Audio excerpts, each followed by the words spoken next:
themselves.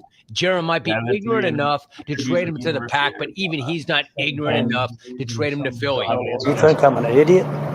Do you? I'm Jim Rome. Remember, you can follow me on Instagram at Jim Rome. Yeah. Through On the battlefield, there's a saying America's military men and women live by. Never leave a fallen warrior behind, ever. Off the battlefield, Wounded Warrior Project operates with the same goal. Wounded Warrior Project was created to help our men and women returning home with the scars of war, whether those scars are physical or mental. 3 days Wounded Warrior Project, we never leave a fallen warrior behind, ever. Learn more about what we do at woundedwarriorproject.org. I'm getting this done. For nearly 2,000 severely injured veterans, everyday life has become filled with barriers. So we build specially adapted homes at Homes for Our Troops. And thanks to our donors and supporters, this life-changing gift of freedom is provided mortgage-free to these veterans. But we need you to join us too in completing this important mission. Please visit hfotusa.org and help build homes and rebuild I would lives. enjoy both. I do that. I work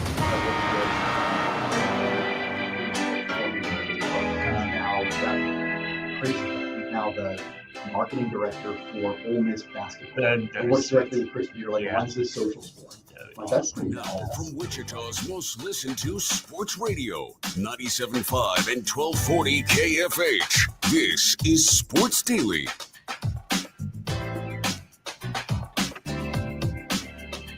What is up, everybody? Welcome into Sports Daily on a Friday. Tommy Castor, Brandon Zinner to my right, Max Power producing the program on this Friday as we get ready to rock and roll and get you ready for an awesome weekend of football. We've got NFL, we've got college football, a massive rivalry we'll talk about that will happen tomorrow in Columbia, Missouri. The Royals salvage their 3-game series last night with a pretty dramatic win over the Angels. We've got storylines left and right to get to on the program today. We'll do our picks in the next hour with the entire crew. We've got those ready to roll for you. And we'll talk some high school football as well as we get ready for week 1 of the high school football slate. There's so much happening on the program today, and it's all What's on Tap. What's on Tap is brought to you by Wichita Brewing Company, now featuring the Pepperoni Pizza that's topped with sliced, cubed, and deli cut pepperoni. Pepperoni is now available in a lunch or full size at Wichita Brewing Company. Pizza and beer made here. Brandon, my friend, good to see you this morning. I was walking into the studio and I thought to myself, you know what? There's a chill in the air. There's a crispness. It feels like fall. It feels like football, and we're officially here. Yeah, and what a better way for the fall season, the football season to start than getting an NFL game that was awesome last night, despite, all the things I will get into. It obviously went about an hour later than anybody had planned, but hey, it's here. We got the first Friday night of football as well. It's going to be a long day for TJ and I. We'll talk high school, as you said, later. But, yeah, fall waits for nobody, and it's officially here. Yeah, we were talking before we came on the air that I missed a majority of the game last night. I had a date night with the wife. We went and saw a concert out at the amphitheater in Andover, Blues Traveler, Gin Blossom, Spin Doctors. It was a great show, and I thought I'm not going to be able to catch any of this football game. Of course, it was delayed due to lightning. So by the time I got home, I was able to catch the end of the game. The Eagles hold on. Let's start there, Brandon. The Eagles, defending champions there. The storyline has been that they did not want to hang on to their Super Bowl win. Like Nick Sirianni has said, basically leading up to this game, that they put it behind them, even though they're the defending champs. They want to move on and not really pay attention to that. But they hang on to win. It was a tough divisional matchup against the Cowboys, but ultimately Sirianni, Hurts, and Barkley get it done. Yeah, the Eagles, they looked pretty solid. Jalen Hurts looked well in control all night, very efficient. I think he finished 19 of 23. Now, the headline is going to be Hurts only throws for 152 yards, but the way he was able to make decisions, the way he was able to be efficient with the ball. Saquon had a little bit more trouble, I think, than we would have expected. People probably expect he's going to go out and run for 120 yards against the Cowboys, but Kenny Clark, the new guy from the Packers, comes over, does a really good job, I thought, with the Eagles. There's a lot of takeaways for the Cowboys as well. Dak looked incredible last night. CeeDee Lamb dropped 150 yards worth of balls, so that was really tough. Yeah. The Cowboys could have very well won that game, but couldn't ask for much more in an opener unless you look back to Ravens-Chiefs last year. That's really the only thing that could top a great game last night. Yeah, I mean, I think we're probably, in my opinion, going to see more of this from the Cowboys throughout the entire season, where Dak looks really good. That they're able to move the ball up and down the field for the most part. I don't think we're going to see CeeDee Lamb dropping passes in future games like he did last night, but they're going to have to put up a boatload of points to be able to compensate for just the lack of overall defense that they have. And I do agree with you. I think Kenny Clark made an impact for the Cowboys on that defensive front, which I think it tells you he's obviously a 3-time Pro Bowler for a reason, because he's only had a week to get acclimated with this team and this system and all of that. And I think he made an impact in that very first game. And that's great. And they need him for sure up front defensively for the Cowboys. But I think this is going to be the trend that we see with Dallas throughout most of this season, where, they might win some games. They're going to look pretty good offensively, but they're going to have a hard time keeping up in track meets. Yeah, I will say I liked how the Cowboys, I thought coming into the season with Miles Sanders and Javonte Williams, I thought that was pretty laughable. I was like, what are they trying to do with this run game? They're not going to run the ball at all. Javonte Williams looked good. He looked like pre-ACL. Javonte Williams only finishes with 15 for 54 against one of the top 5 defenses in the league, but he still showed a lot of burst on a lot of runs. Miles Sanders had a long run as well and then fumbled the ball away. That probably cost the Eagles the game the Cowboys the game in the end. But I think if you're a Cowboys fan like Jacob, you have to leave last night reassured that they're going to be able to make some noise in the NFC, and they're not going to be a team that's just a laughing stock like they have been. Yeah, I mean, the first game of the NFL season in the books and done, as the Eagles, the defending champs, get the 24-20 win over the Cowboys. It had a lot. It had Jalen Carter getting ejected before there was even a play ran for spitting on Dak Prescott. I mean, there was a major storyline before the first play even happened, Brandon. Yeah, if you're Jalen Carter, what the heck are you doing? I mean, a lot of the Eagles game plan alone, I mean, Jalen Carter is one of the best defensive tackles in football, still so young, and he goes out and does something absolutely idiotic like that. And then you see it pay off for the Cowboys right away. They go down. There were scores, I think, on the first 7 drives of the game, back and forth scoring.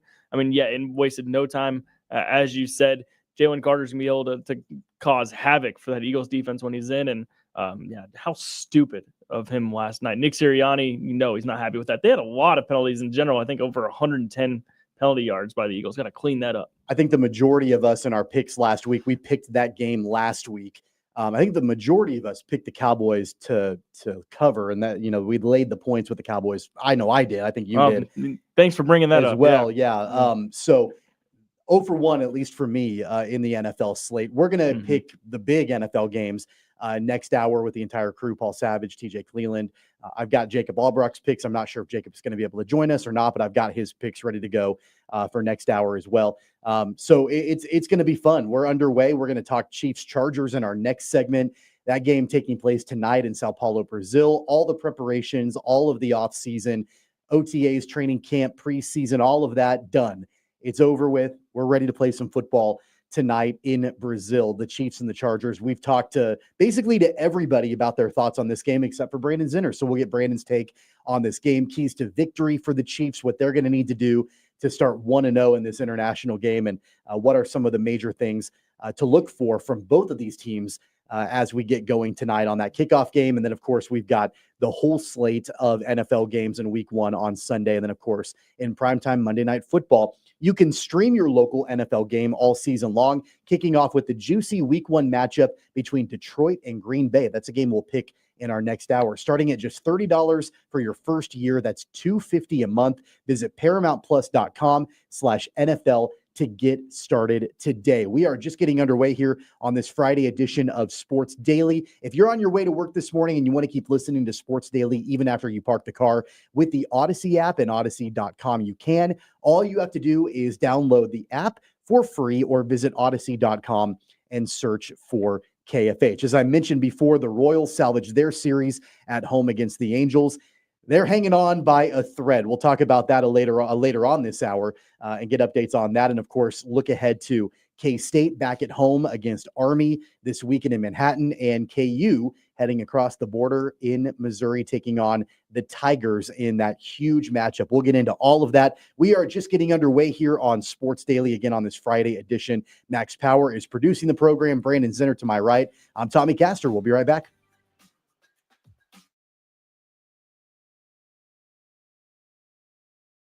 Lightning, hail, tornadoes, flooding.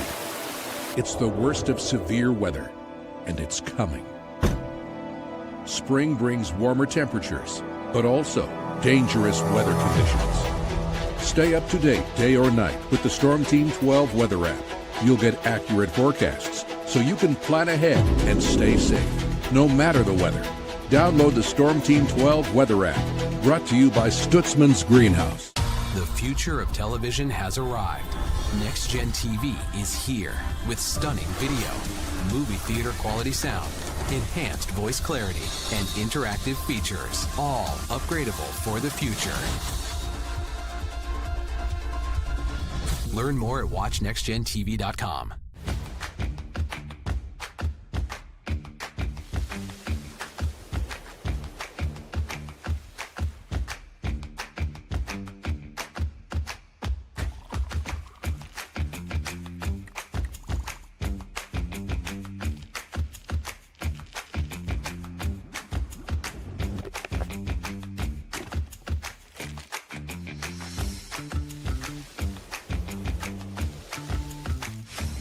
Canvas of our imagination. They tell a story. Clouds affect the events of your day.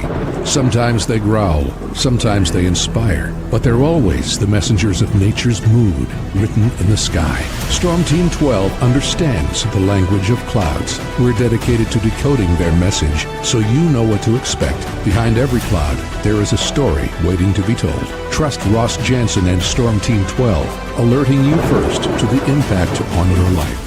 We are following a breaking update. Every day, all day, stream the stories that have you talking near and far. Whoever is behind the wheel of this bus is not stopping. From hundreds of local reporters and meteorologists spanning the country. Chaos here this morning at the UW campus. Search LNL for the all-new Local News Live streaming app. Odyssey is one of the most influential audio and entertainment brands in the nation. You already know Odyssey's iconic local radio brands in Wichita. But did you know Odyssey has the country's best collection of music, news, and sports brands? Odyssey is also a premium podcast creator, major event producer, and digital innovator. Odyssey brings people together across the country and right here in Wichita. Odyssey also delivers meaningful radio and digital audio results. Find out our story and impact at odysseyinc.com/Wichita. Make yourself known now. 31001 in traffic pursuit. Oh my God, here. Investigate TV Plus begins with real people.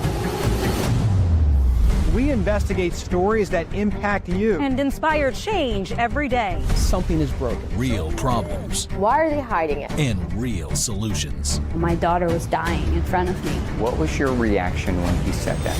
Investigate TV Plus, weekdays at 3:30 p.m. on KWCH. Sometimes people tell us, I don't get it, it's just tea. But let me tell you, we are so much more than just tea. With 20 plus flavors of sweet and unsweet iced tea, the possibilities are endless. Come on in and try them all for free to find your favorite or get us on the go for your busy lifestyle. And don't miss happy hour every day. So the next time someone tells you it's just tea, tell them to come by and find out why we say, drink tea, be happy. Jim Rome here, lighting up your afternoons on The Jim Rome Show. Catch me starting at 2 on Wichita's #1 sports radio, Kansas Fan Headquarters, 97.5 and 1240 KFH.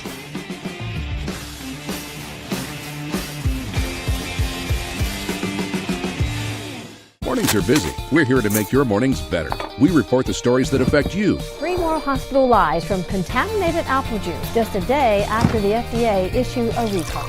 We're here to make your mornings better. Closing east and westbound lanes of K96 for repairs. With 12 News, you're prepared for your whole day. Scattered thunderstorms across the state into the afternoon. Stay a step ahead with 12 News this morning on KWCH and KSCW.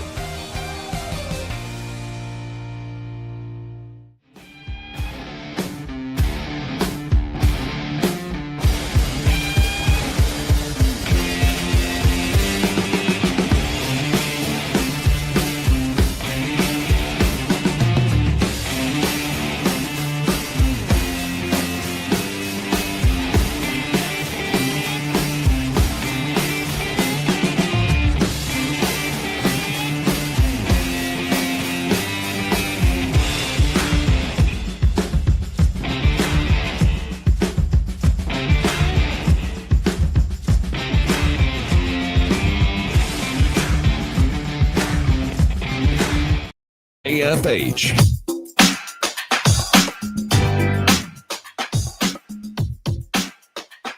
Welcome back, everybody. It's Sports Daily on KFH. Tommy Castor, Brandon Zinner, and for Jacob Albrock, Max Power producing the program. I want to give you an update on what you can expect on our network tonight with the Chiefs and Chargers opening night game. So you'll be able to listen to the Chiefs Radio Network call of the game from Brazil over on KNSS FM 98.7. We are the home of the Chiefs, and so the Chiefs Radio Network you can catch on the FM on 98.7 over on KNSS. If you want the national broadcast, you can listen to that on the AM side, KNSS AM 1330, the Chargers and the Chiefs.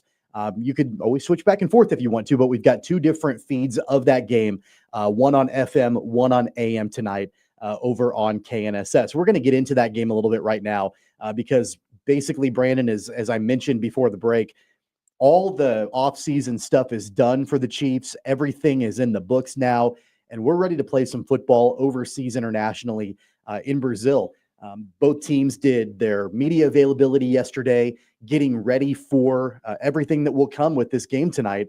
And we can put aside any of the narratives that we had been focused on throughout the course of the offseason because it's time to play football. It's a divisional matchup. It's an important matchup.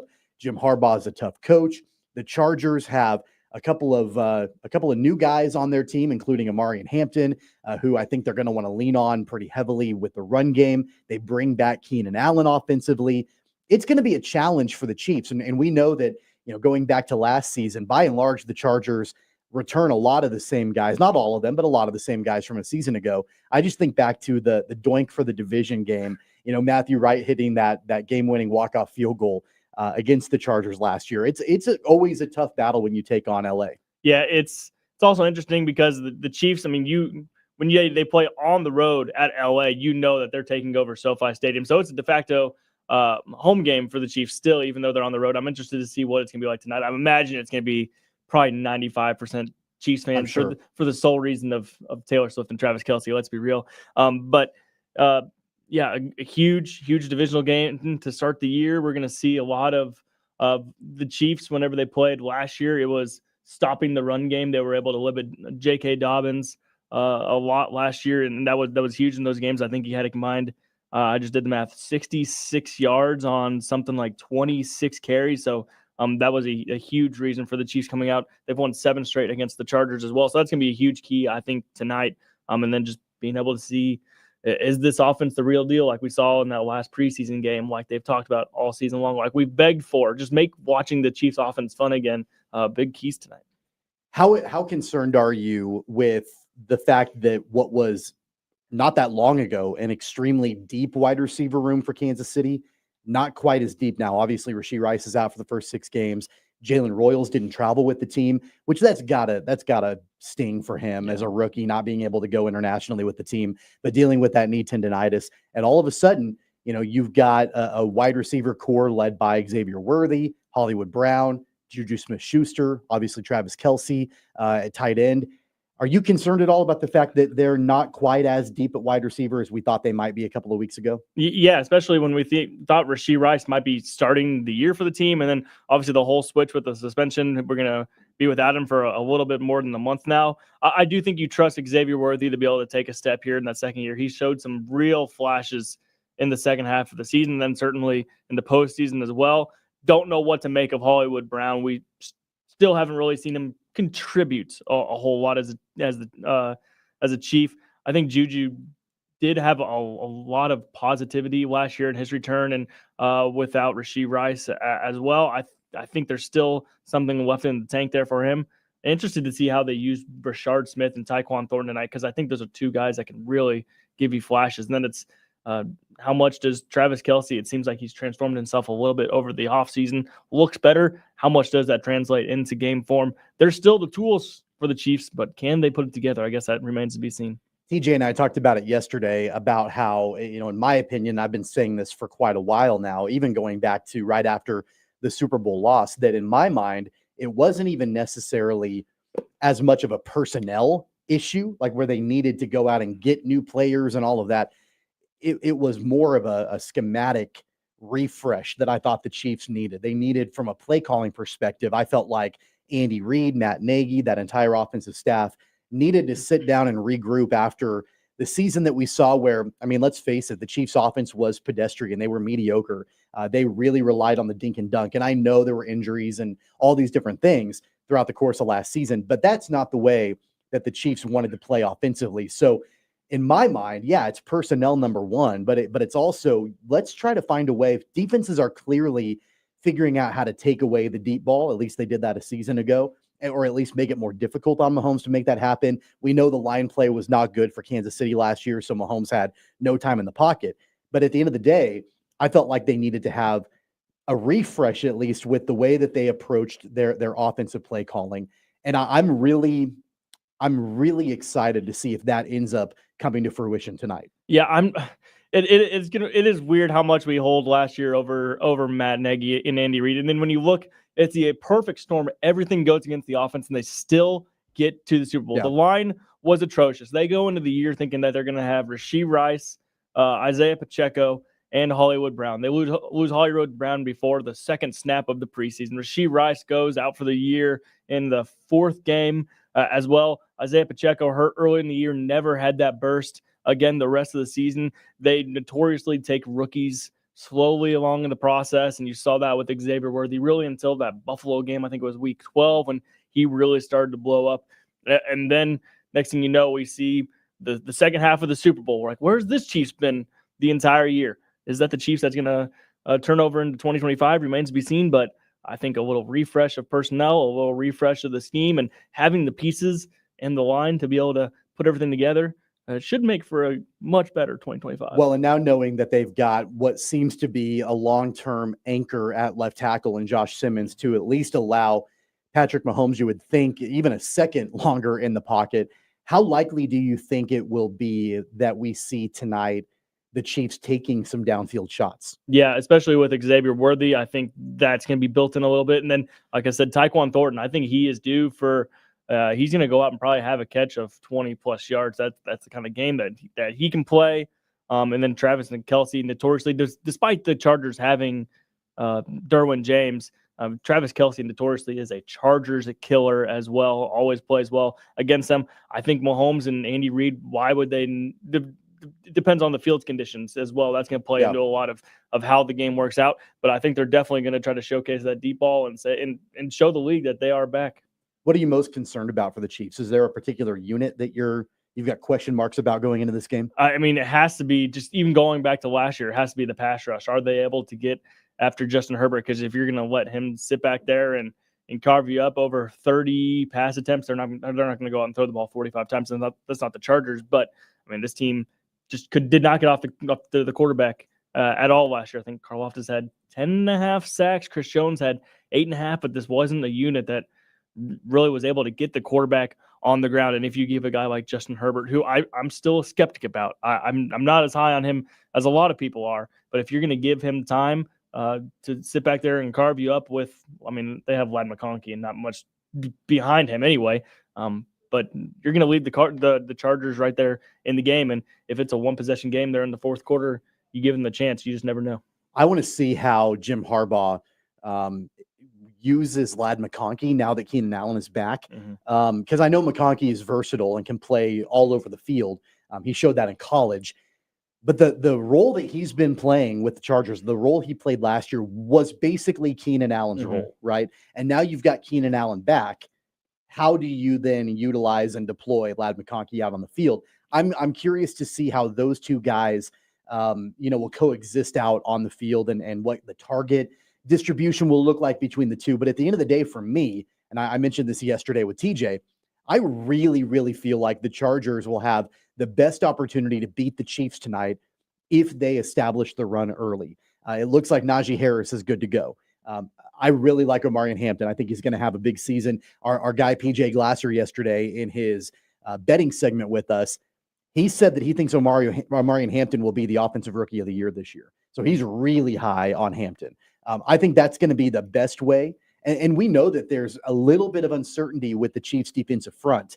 No Mike Pennell anymore. Derek Nottie, they traded a pick to bring him back because they weren't happy with Mike Pennell. And outside of Chris Jones, there are question marks on that defensive line for Kansas City. So In my mind, that's the key to victory for the Chargers, is if they establish the run early with Harris and Hampton. Yeah, and that's, like I said, that's not something that they were able to do in either of the games last year. Both games were really scoring a year ago. I think 19-17 was the doing for the division, and then they won earlier in the year as well, 17-10. And I think it's going to be that kind of ball game. I don't see the Chiefs going out and winning 31-27 or anything crazy tonight. I think it's going to be a slow, methodical possession game, just like we saw with the Cowboys-Eagles games. These NFL games are turning more into we know that both these offenses are efficient, going to score on all these drives.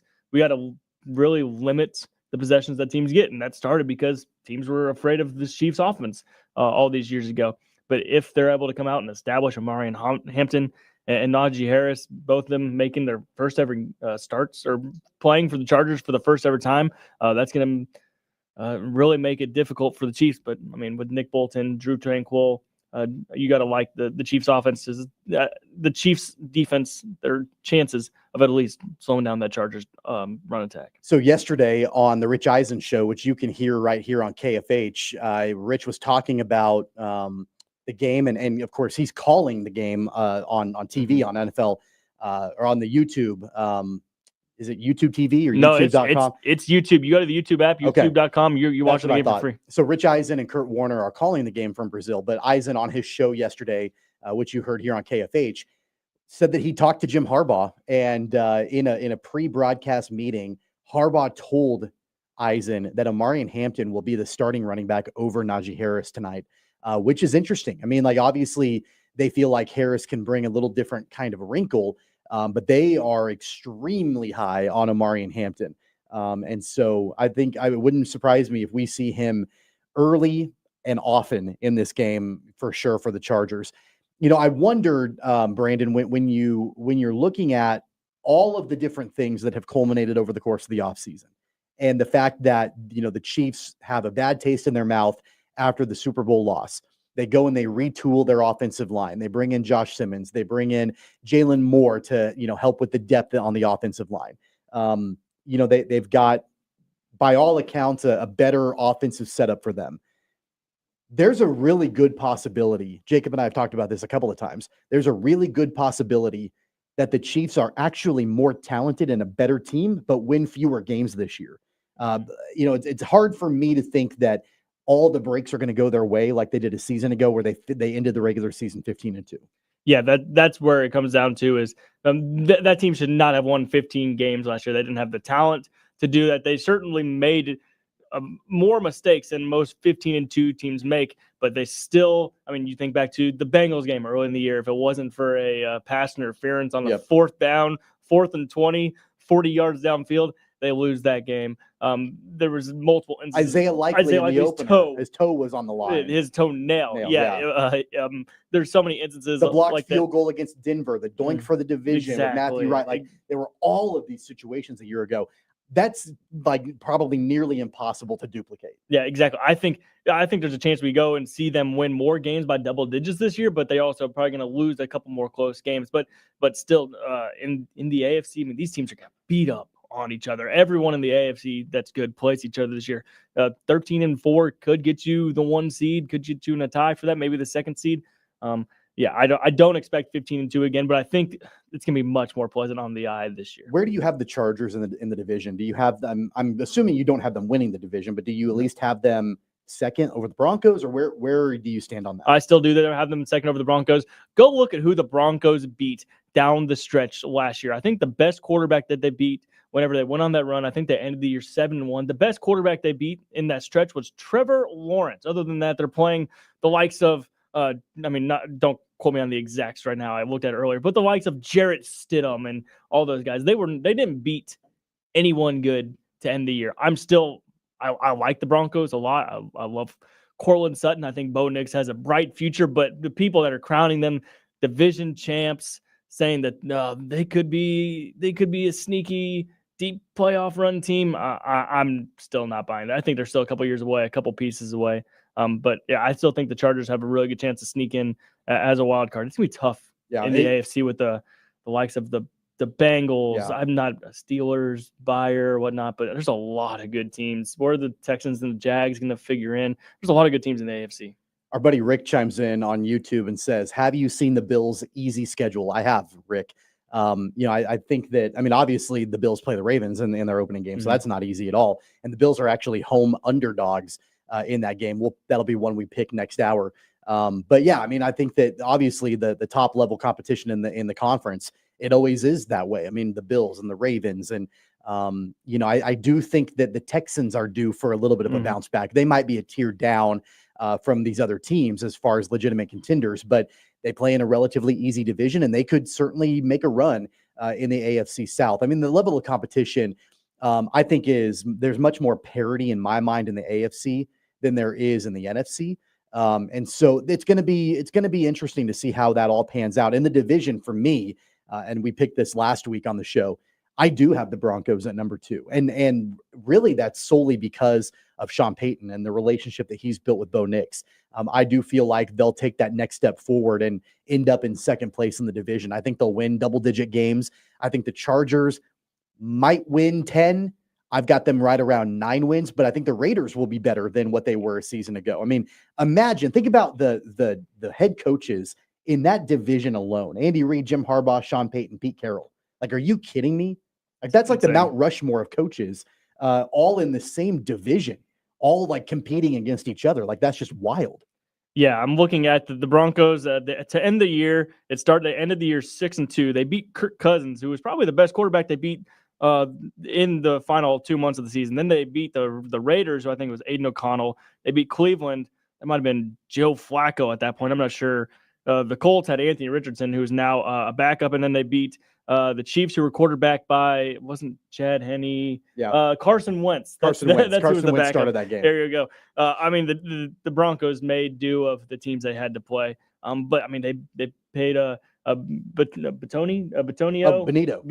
I knew some combination of the I's and the N's. They got Benito extended yesterday. That was right before the season started. Got that done. So they're going to be a challenging team, and they had the defensive player of the year in Pat Surtain. It's a good team. They really like Cortland Sutton as the top pass catcher for Bo Nix. They've got the weapons in place. I think RJ Harvey will have a good rookie year, and he is. I think getting overshadowed by Omarion Hampton a little bit as far as rookies in that division at running back. Of course, everybody's going to pay attention to Ashton Jeanty too and what he can do in Vegas.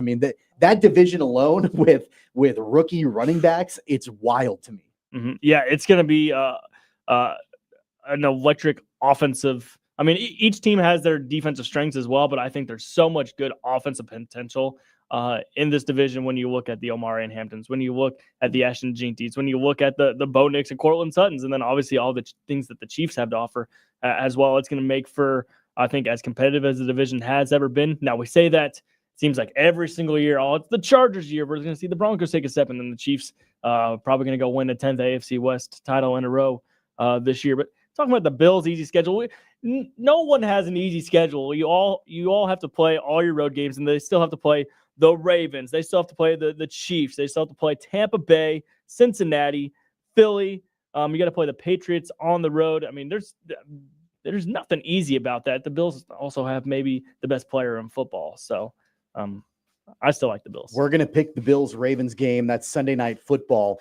And we'll do that in our next hour. We'll also pick the Chiefs-Chargers. We've got all the top college games that we're going to pick, including KU and K-State in action this weekend. We'll do that in our next hour for sure and break it all down for you. On the other side of the break, our buddy Jalen Thompson, our Royals insider from the Kansas City Star, going to be joining us to talk about Kansas City salvaging the series against the Angels and what it's going to take for the Royals to make a push down the stretch. We'll do that on the other side of this timeout. It's Sports Daily. We're coming right back.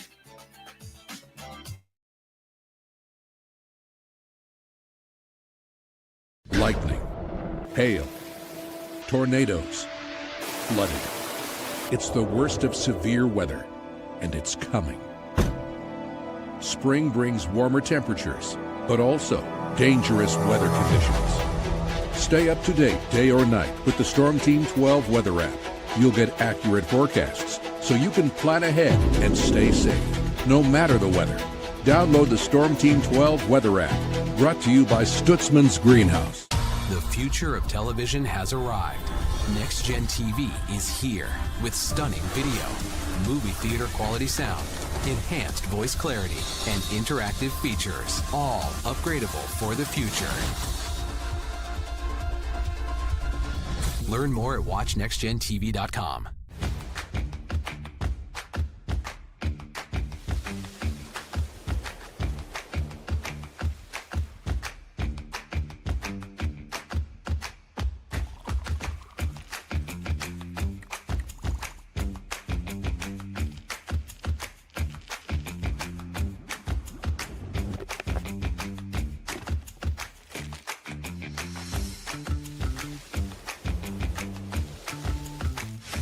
The canvas of our imagination. They tell a story. Clouds affect the events of your day.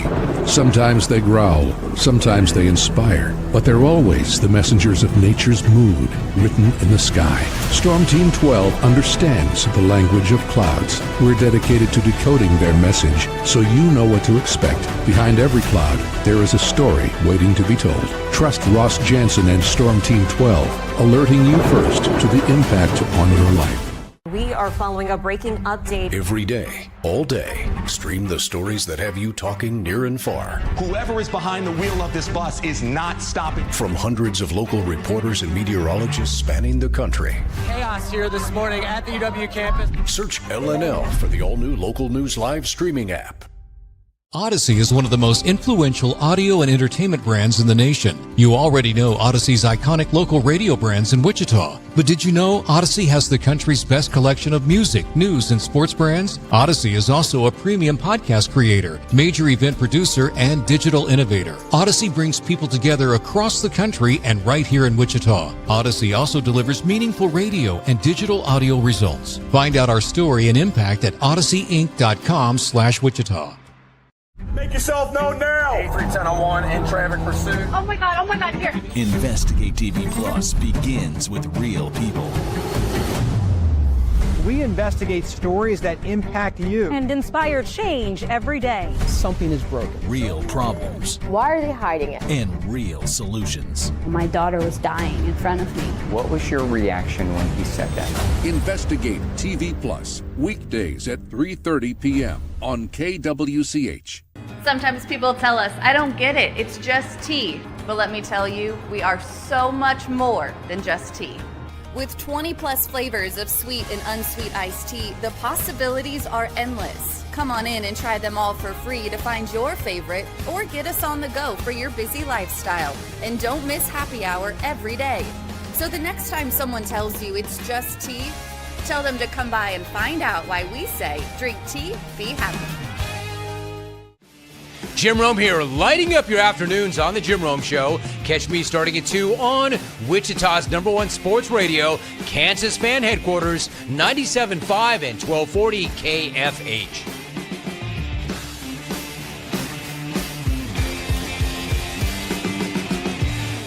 Mornings are busy. We're here to make your mornings better. We report the stories that affect you. 3 more hospital lies from contaminated apple juice just a day after the FDA issued a recall. We're here to make your mornings better. Closing east and westbound lanes of K96 for repairs. With 12 News, you're prepared for your whole day. Scattered thunderstorms across the state into the afternoon. Stay a step ahead with 12 News this morning on KWCH and KSCW.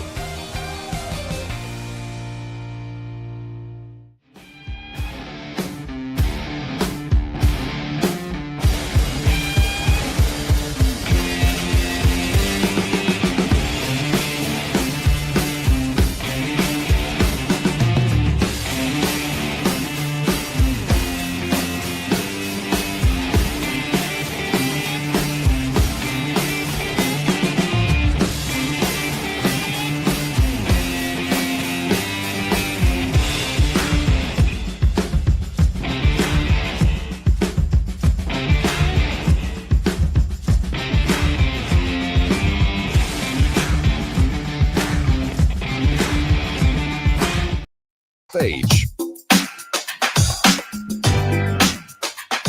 And now, digging deeper with the teams you follow, it's another Sports Daily Insider interview on KFH. That is right. It is time to be joined by our Royals insider from the Kansas City Star, our buddy Jalen Thompson, on this Friday edition of Sports Daily. Jalen, let's get right into it. The Royals get it done last night. They salvaged the series. It was a dramatic game. Bobby Witt Jr., who else hits a home run to win the game? Witt getting the team on, putting the team on his back. They had to have that game, and it looked pretty tight at times. They were down by a run at one point. And they very narrowly avoided the sweep against the Angels. They had to have it, man. Yeah, you said it, Tommy. Absolutely had to have it. The Royals it's a funny thing to watch them because 1 minute they're up, the next minute they're down. Then 1 minute they can get 15 hits. The next day they can have a series where they barely get 4 or 5 hits, right? I think yesterday's game was a prime example of them just willing their way to victory. They just strong armed their way. 4 home runs, like you mentioned. Bobby Witt Jr.'s home run gives them the lead late in the game, and then Carlos Estevez shuts it down in the 9th inning. I just think that for this Royals team to go where they need to go this season and potentially make the playoffs again, they just have to take care of business, and it's all in front of them. They hold pretty much the cards and can control their own destiny. We got the Seattle Mariners coming up later this month at Kauffman Stadium for 3 games. You still hold the tiebreaker over the Texas Rangers, and honestly, you just keep playing the baseball that you know you can play. The Royals have a chance to make it, but like I said, 2 games back of the Seattle Mariners right now, going into Friday. You got to keep winning those games you're supposed to beat against those teams that are behind you. Jalen, coming into this week, how much did you look at you're playing teams like the Angels and the Twins, who, by all accounts, their seasons are done. You got a tough 2-week stretch, though, against 4 potential playoff teams with Cleveland, Philly, the Mariners, who you're battling with, and then the Blue Jays as well. This week, as you were putting it, it's a got-to-have-it week for the Royals. Yeah, Brandon, I think for the Royals this week, it's you got to take care of the Minnesota Twins. And they say the Royals always say we want to win the series. That's the goal, win the series, right? But the Twins are reeling. The Twins are playing for next season. We all know that, and I think that you have to take care of business and end the homestand on a strong note. Because if you don't take care of the Twins, you're going on the road, 4 in Cleveland, 3 in Philadelphia. That's a tough stretch. And you need to be able to have as much momentum as you can so that you can go through those teams and stay in contention. Because once you get through that, then you're looking at the Seattle Mariners coming back home. So you want to be playing your best baseball for when you come back to the K after that long road trip in Cleveland and Philadelphia. It's almost like nobody wants to take this final wild card spot in the American League. I mean, the Mariners have lost 3 in a row. Texas, after being white hot for a minute, they've now lost 2 in a row. Of course, we talked about Kansas City. I mean, the only team that's really peaking right now and streaking is Tampa, getting kind of back into this mix and back into this race. I think the biggest disappointing thing about the first 2 games of the Angels series this week is the fact that with the losses, it wasn't just that the Royals didn't gain any ground. It was the fact that they let other teams back in to the race, where for a while it was between Seattle and Kansas City kind of for that final wild card spot. It seemed like when the Royals played the Rangers a couple of weeks ago, that the way that they handled them kind of kicked the Rangers out of the mix. But all of a sudden, there are now multiple teams that are battling for that one final wild card spot. Yep, you're right, Tommy. And I think, like I said, the Royals have a chance to pretty much start eliminating some of those teams by how well they play against them. Like the Guardians are still conceivably in it. I believe they're like maybe 3 games back or something like that, right? So Royals go to Cleveland and they can take 3 out of 4 there. That's good for them, right? Same thing with, like I said, Seattle. You take 2 out of 3, or if you sweep them, really good for you. And I think it's going to come down to really the last week of the season. I've said that for a while now, and I think it will reign true. The last week of the season, you will see the Royals, if they decide to make the playoffs, if they push and make the playoffs, it's going to happen that last week when you're going to be in against the Angels that you just saw in in Sacramento against the Athletics. I think that last road trip is going to determine everything for this final wildcard spot, in my opinion. What do we make of this starting rotation right now? Michael Renzen coming off of a great start, but then on the heels of that, we get the news of Seth Lugo heading to the IL, which it seemed like something had been wrong with him. He hadn't been pitching his best as of late. But then also Cole Reagan's making he gets his first live BP as he looks closer to maybe making a return for the final couple weeks. What can we make of where this rotation is at right now? Just how they're performing and health-wise. Yeah, it just seems like every time the Royals try to get the full strength with their starting rotation, something always comes up. So you mentioned Seth Lugo. He was stretching a couple of days ago, and he felt something, his back stiffen up. And like everyone, when your back stiffens up, you can't really do what you want to do and what you normally can do. So he's going to be on the IL to get that kind of straightened out. And you mentioned Cole Reagans. Cole Reagans had his live BP. Everything went fine. The Royals are now looking to have him pitch this weekend on a rehab assignment in live game action. So he's making his way back. And honestly and truthfully, the Royals need all their arms they can get right now to make this playoff push. So if you can get a healthy Reagans back, even if he is just back to 85% of himself that he has been in his tenure with the Royals, that is great, because a Cole Reagans inserted into that starting rotation with a Michael Wacha, with a Ryan Berger, a Noah Cameron, a Michael Lorenzen, that is something that you need to be able to chase down these teams that are in front of you. From a September call-up perspective, Jalen, Jack Caglione back with the team now. They call up Carter Jensen. I thought it was a little interesting that in Cags' first game back with the team, he didn't play, didn't start, didn't come off the bench, didn't play. And then, of course, and this is like typical Jack Caglione in his first season. In his first game back, he hits a missile off the bat right at the right fielder and for the Angels. And that's just been the story of his season. But obviously, now that we've got expanded rosters, the Royals, especially from an offensive point of view, are going to need to lean on Cags, going to need to have contributions from Carter Jensen. They're going to need an all hands on deck approach offensively if they're going to be able to make this push. Yeah, and I think a lot of it goes back to when Jack Caglione first was called up, the Royals needed his bat because they didn't have pretty much anything else to help surround the core of Michael Garcia, Bobby Witt Jr., Salvador Perez, Vinny Pasquantino. This team is totally different now that he's back up. You have the added veterans of Mike Yastrzemski, Randall Grichuk, Adam Frazier into that lineup. Michael Massey's back. You got guys that can handle pretty much a good bulk of the work either in the outfield or have professional at bats at the plate. So this is a good time for Jack Caglione to really just be back and know that there's not pressure on him to perform. He can just be himself. He can just come up and use those swing adjustments, those approaches at the plate to his advantage. I think we saw that when he worked the walk, he worked the 3-2 count. And like you said, he had the ball right to the right fielder. Those are things that you can hang your hat on, saying that, I kind of am figuring out the big league level. And I think that's the key for him.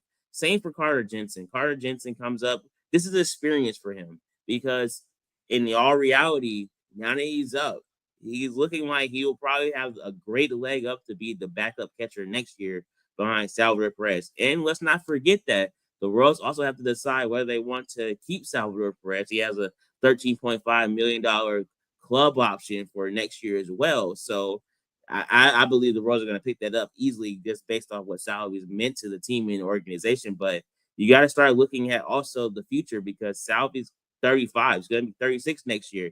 How long do you expect him to be the primary catcher? Does he move into more of a designated hitter first base role? So those are things you got to keep in mind. So it's good to have Carter Jensen up learning the pitching staff, learning the guys around him because he's going to be counted on now moving forward. Can you put into perspective what we've been able to see from Salvi? Because he started the year. I mean, he was pretty putrid that first month and a half of the season. Now he's going to flirt with, he's at 24 home runs right now. He's got 78 RBI. So he's going to flirt with that 30 90 RBIs number, 240 average, which isn't too far off what he traditionally is. What Salvy's been able to do to at this age to still get to the numbers that he has from where he was, I mean, through May. It's very impressive, Brandon, just because when you look at Salvador Perez and what he can do on the field, that guy, he works hard. We all know that. He's a lovable, affable guy. Everyone around the league in the clubhouse will say all good things about Salvador Perez, right? So for him to shake off a slow start, come back, have a lot of strong stretches, and just string them together to get to where he's at, home run wise and RBI wise, he's only 3 home runs away from 300. And if he does that, he'll be the 8th catcher in MLB history to reach that milestone. And notably, almost all of those guys are in the Hall of Fame that have reached 300 home runs as a primary catcher. So that just tells you how great he's been and how close he's been. He's breaking records left and right in Royals history, moving up the charts. I think for the Royals to truly be the playoff team that they desire to be this season, you need Salvador Perez to be hot at the right time. You need him to come through in those clutch moments. You need him to lead the team, to as the team captain, which he has always done. But this is a great chance for him to also be a mentor, like we mentioned with Carter Jensen, because, you know, just how he mentored Freddie Fermin, and Freddie Fermin goes off and plays well and becomes a starter in San Diego. Carter Jensen is the next wave of that. Does he become the starter for the Royals 2-3 years down the line, you know, as Salvi continues to get there in age? So it's very important to have that from Salvador Perez. He's the team captain for a reason, and I think that he's going to keep going, keep defying the odds, because every time you try to say, oh, he's on the decline, he's done, he just shows up and keeps doing what he's been doing.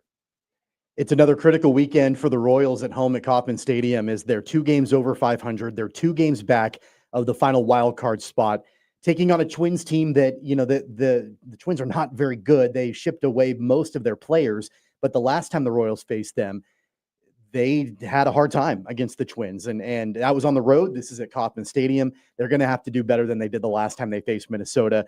I don't know if you have any insight on this, Jalen.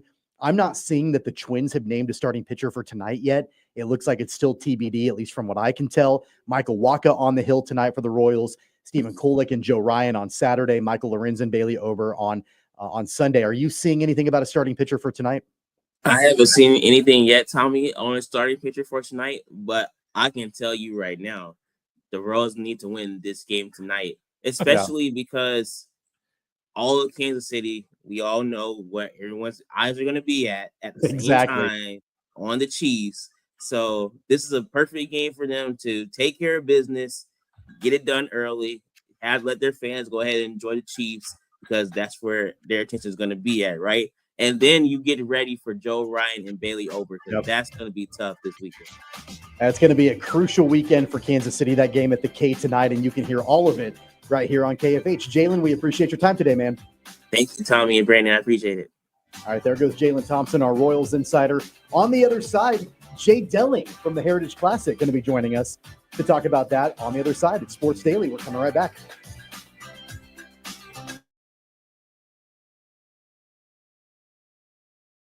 Lightning, hail, tornadoes, flooding. It's the worst of severe weather, and it's coming. Spring brings warmer temperatures, but also dangerous weather conditions. Stay up to date day or night with the Storm Team 12 weather app. You'll get accurate forecasts, so you can plan ahead and stay safe, no matter the weather. Download the Storm Team 12 weather app, brought to you by Stutzman's Greenhouse. The future of television has arrived. Next Gen TV is here with stunning video, movie theater quality sound, enhanced voice clarity, and interactive features, all upgradable for the future. Learn more at watchnextgentv.com.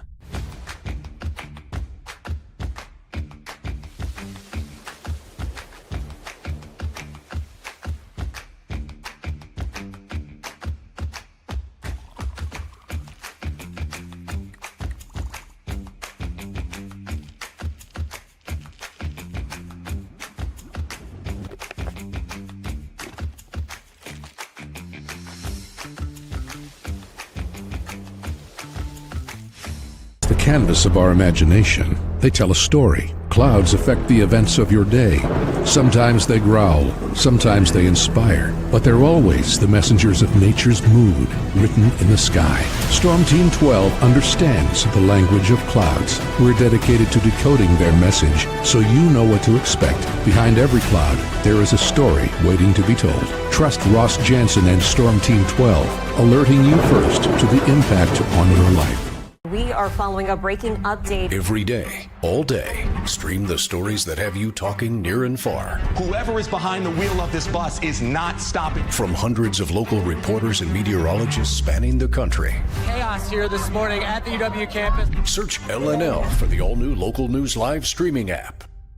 Odyssey is one of the most influential audio and entertainment brands in the nation. You already know Odyssey's iconic local radio brands in Wichita. But did you know Odyssey has the country's best collection of music, news, and sports brands? Odyssey is also a premium podcast creator, major event producer, and digital innovator. Odyssey brings people together across the country and right here in Wichita. Odyssey also delivers meaningful radio and digital audio results. Find out our story and impact at odysseyinc.com/Wichita. Make yourself known now. 310-01 in traffic pursuit. Oh my God, here. Investigate TV Plus begins with real people. We investigate stories that impact you. And inspire change every day. Something is broken. Real problems. Why are they hiding it? And real solutions. My daughter was dying in front of me. What was your reaction when he said that? Investigate TV Plus, weekdays at 3:30 p.m. on KWCH. Sometimes people tell us, I don't get it, it's just tea. But let me tell you, we are so much more than just tea. With 20 plus flavors of sweet and unsweet iced tea, the possibilities are endless. Come on in and try them all for free to find your favorite or get us on the go for your busy lifestyle. And don't miss happy hour every day. So the next time someone tells you it's just tea, tell them to come by and find out why we say, drink tea, be happy. Jim Rome here, lighting up your afternoons on The Jim Rome Show. Catch me starting at 2 on Wichita's #1 sports radio, Kansas Fan Headquarters, 97.5 and 1240 KFH.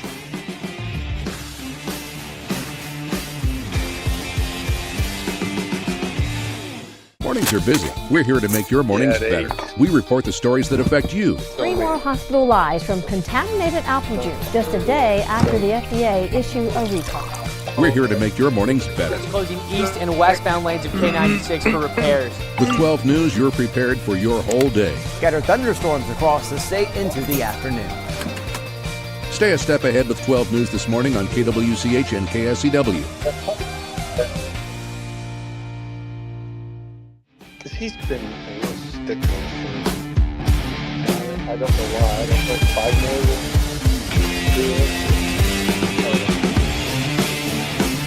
Yeah, that's, yeah.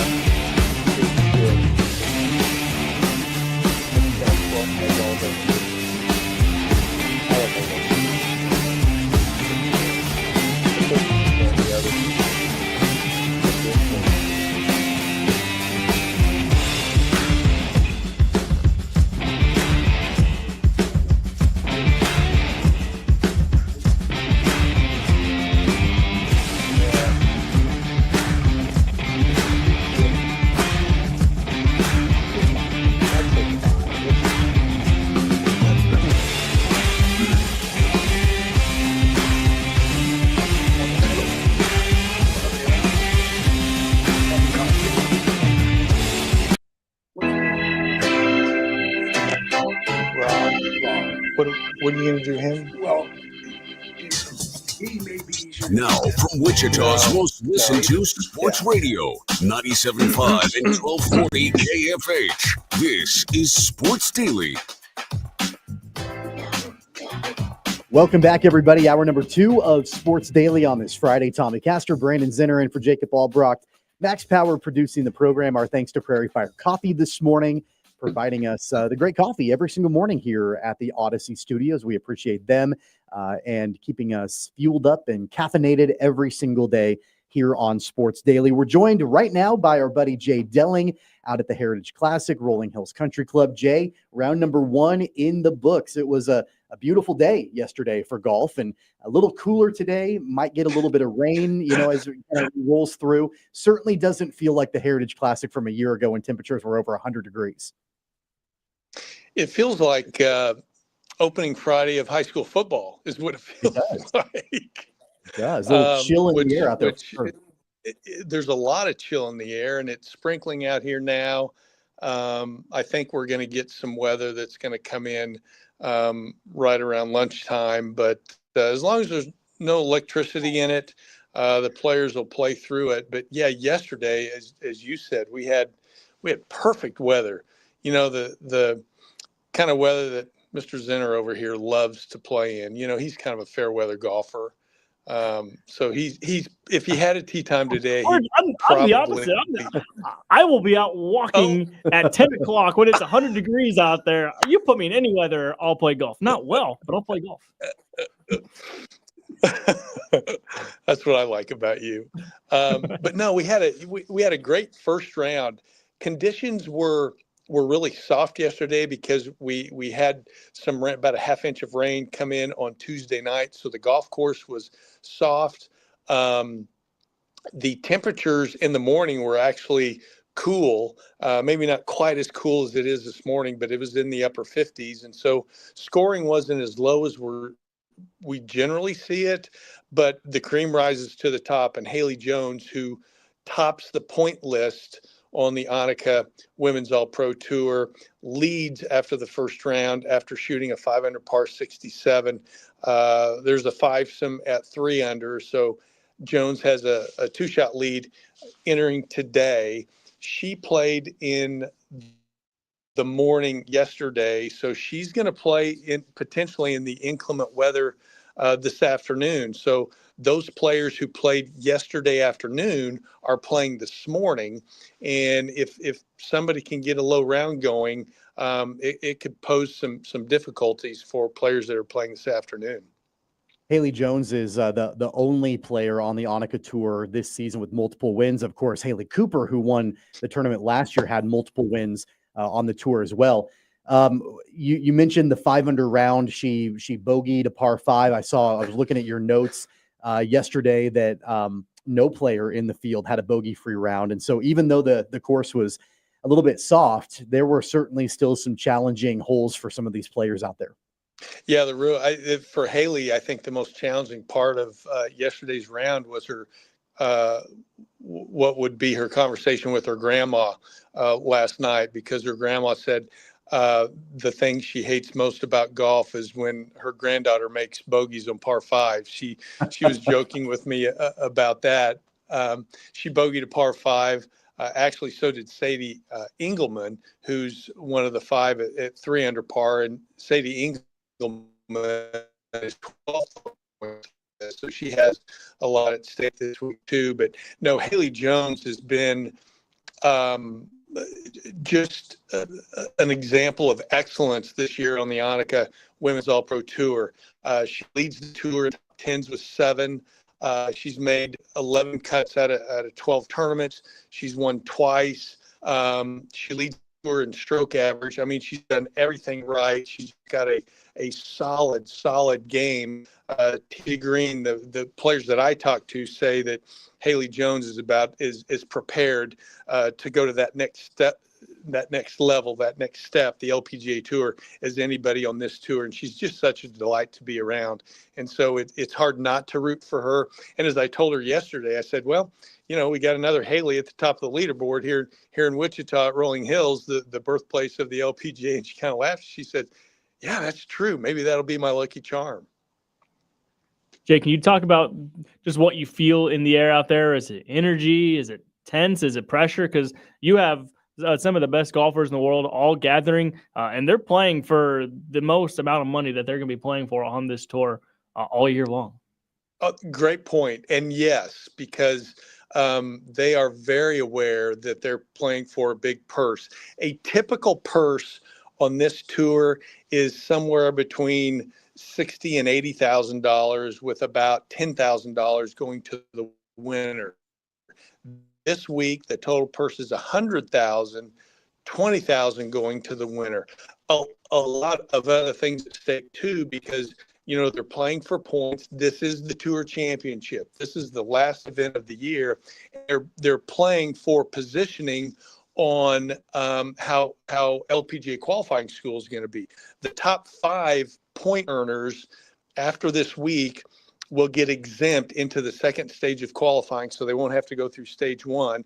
And the top 20 actually get their Q school fees waived. So there's so much, and that's a cost of about $6,000. So there's just a lot at stake for these ladies playing this week. It's the Tour Championship, and they've been grinding all week. They know that there's a lot at stake.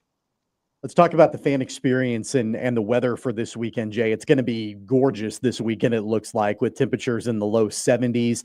We heard the story yesterday when you were on with us that TJ Cleland told about how our buddy Brandon had to carry around a camera for 4 or 5 hours last year in 105-degree heat out at that tournament. With a backpack on. Yeah, I've never slept so good in my life. Yeah. So it's gonna be a much better weekend weather-wise, it looks like.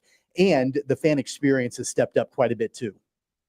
Yeah, it really is. And the thing about this tournament, guys, is it doesn't cost a penny to come and watch these elite players. And keep in mind, because people have been asking me all week, what caliber are these players at? Very similar to the Korn Ferry Tour and the PGA Tour. So just to give you a little background, Marielle Galdiano won this event in 2022. She's now on the LPGA Tour. Gerline Kaur won this event in 2023. She is now on the LPGA Tour. Haley Cooper won last year. She now sits 10th in points on the Epson Tour, which will automatically get her an LPGA Tour card. So this tour has that next level of elite women golfers. And when you look at the scores, yesterday's first round score is the highest score in the first round in the history of this tournament. And 67 is nothing to sneeze at. 3 years ago, the leading score is 64. The year after that, it was 65. And last year, I think, was 66. So these ladies can absolutely play this game at a high level. We're seeing a lot. So there's a lot of 21, 22-year-old on this tour. You see these players as college All-Americans, right? Just a year or two ago. So just elite players, and they're just the most pleasant golfers to be around. It's been a real joy so far this week.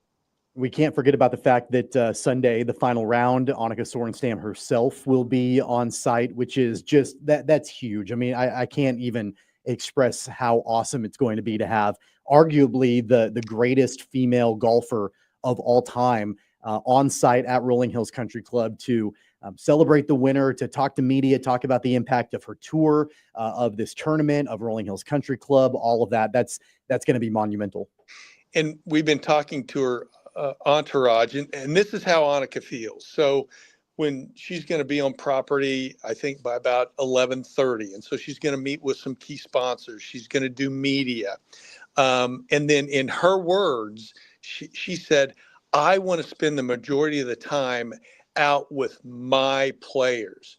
She takes great pride. I mean, the tour's named after her, right? The Annika Women's All-Pro Tour. She takes great pride in these young players because she got very fortunate because when she played at Arizona State, she got right on the LPGA Tour. I mean, she's a generational player. Right. But she understands the world of golf on the women's end. And she is so thrilled to be a part of a developmental tour like this one. And she researched it in depth. And kudos go to Gary DiSerrano, who's the founder of this tour. And he's got a really good relationship with Annika. I look forward to meeting her on Sunday. it's just going to be a great weekend. And Sunday night, we know we're going to have a great champion, and a lot of people are going to be here. We had great attendance yesterday on a Thursday. We had no idea what was going to happen. We've got new hospitality chalets, and so there's a lot of opportunities to watch these unbelievable women play golf. It's going to be fantastic. It's going to be a great weekend. Hope everything goes well, and we appreciate you coming on and talking about the Heritage Classic, Jay. Hey, thanks, guys. You guys do an awesome job. Keep up the good work. There goes Jay Delling from the Heritage Classic. We are up against it on the other side of the timeout. We'll do our Friday football picks. The whole crew's going to be in. That's coming up on the other side. It's Sports Daily. Don't go away.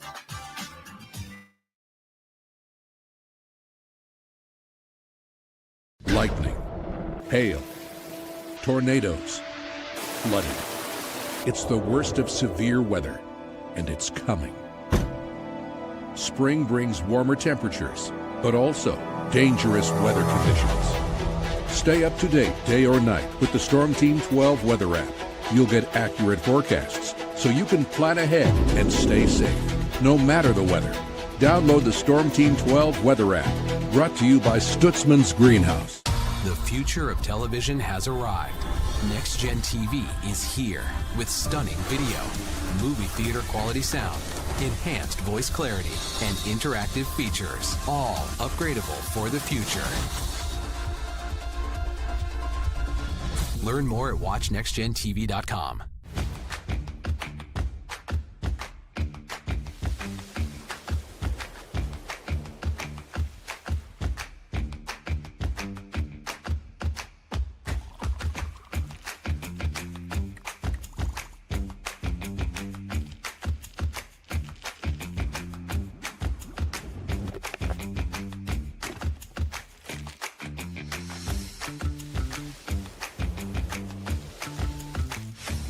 Canvas of our imagination. They tell a story. Clouds affect the events of your day. Sometimes they growl, sometimes they inspire, but they're always the messengers of nature's mood written in the sky. Storm Team 12 understands the language of clouds. We're dedicated to decoding their message so you know what to expect. Behind every cloud, there is a story waiting to be told. Trust Ross Jansen and Storm Team 12, alerting you first to the impact on your life. We are following a breaking update. Every day, all day, stream the stories that have you talking near and far. Whoever is behind the wheel of this bus is not stopping. From hundreds of local reporters and meteorologists spanning the country. Chaos here this morning at the UW campus. Search LNL for the all-new Local News Live streaming app. Odyssey is one of the most influential audio and entertainment brands in the nation. You already know Odyssey's iconic local radio brands in Wichita. But did you know Odyssey has the country's best collection of music, news, and sports brands? Odyssey is also a premium podcast creator, major event producer, and digital innovator. Odyssey brings people together across the country and right here in Wichita. Odyssey also delivers meaningful radio and digital audio results. Find out our story and impact at odysseyinc.com/Wichita. Make yourself known now. 310-01 in traffic pursuit. Oh my God, here. Investigate TV Plus begins with real people. We investigate stories that impact you. And inspire change every day. Something is broken. Real problems. Why are they hiding it? And real solutions. My daughter was dying in front of me. What was your reaction when he said that? Investigate TV Plus, weekdays at 3:30 p.m. on KWCH. Sometimes people tell us, I don't get it, it's just tea. But let me tell you, we are so much more than just tea.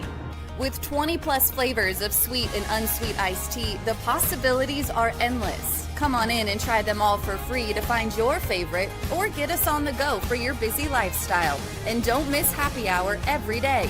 So the next time someone tells you it's just tea, tell them to come by and find out why we say, drink tea, be happy.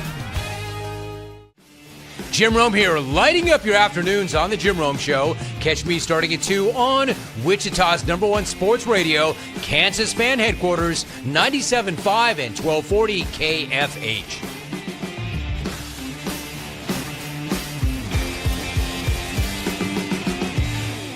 Mornings are busy. We're here to make your mornings better. We report the stories that affect you. 3 more hospital lies from contaminated apple juice just a day after the FDA issued a recall. We're here to make your mornings better. Closing east and westbound lanes of K96 for repairs. With 12 News, you're prepared for your whole day. Scattered thunderstorms across the state into the afternoon. Stay a step ahead with 12 News this morning on KWCH and KSCW.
Some picks destined to fail. It's time to hear what the Sports Daily staff thinks of the weekend games. All right, welcome back, everybody. It's Sports Daily on KFH. Tommy Castor, Brandon Zinner in for Jacob Albrocht, Paul Savage to my right, Max Power producing the show, joined by TJ Cleland on our video stream. We've got the entire crew in. We got to get a little bit of housekeeping done, though, before we get into this. So the rest of this hour, we're going to do our Friday football picks. We're going to talk some high school football a little bit later on in the show. We're also going to talk about the big college games coming up this weekend as well. That's all what's on tap. It's brought to you by Wichita Brewing Company with WBC Delano's debut brew, Hatfield's Mama, a German Kolsch with a clean, crisp character that's smooth and refreshing. Make history with Hatfield's Mama, Wichita Brewing Company, Delano's debut brew. Available at all WBC brew pubs. It's pizza and beer made here. All right, fellas, we're going to get into the picks this weekend. Before we get into that, though, I have to shout out our buddy Brandon. 0-6. What did I ever do to you, Tommy? 0-6. I know. That's uncalled for. 0-6. That's uncalled for. It might be a fact, but come on. You can't come from behind if you don't start behind. 0-6. I'm just going to keep saying 0-6 over and over and over again. What did I do last week? I didn't hear. I think you were 3 and I think you were 3-3 the first week. And 0-6, I believe. I don't know. 3-4. I think TJ can attest to us. I don't even know if these stats are correct. I mean, these stats are all. We're just rolling by Paul's rules at this point. Is that a pitching wedge in your hand on your balcony? Hey, I thought it was pretty clear. Sandwich. Oh, my bad. I like it. I'm confused. TJ, on the other By hand. the way, that job's open to anybody that wants to do it. I didn't know. Well, no, you're doing a great job. Yeah, Paul. that's what I figured. You're doing the job. You're doing a great job. Hey, job. Yeah, We'll Brandon. see if I come to your 0-6 defense anymore. I'm not asking for it. Brandon was 0-6. TJ was 1-5 on the week. Paul was 3-3. I was also 3-3. Jacob was 4-2 on last week's picks. Let's get right into it because we've got a full slate of college games. We've got a full slate of NFL games.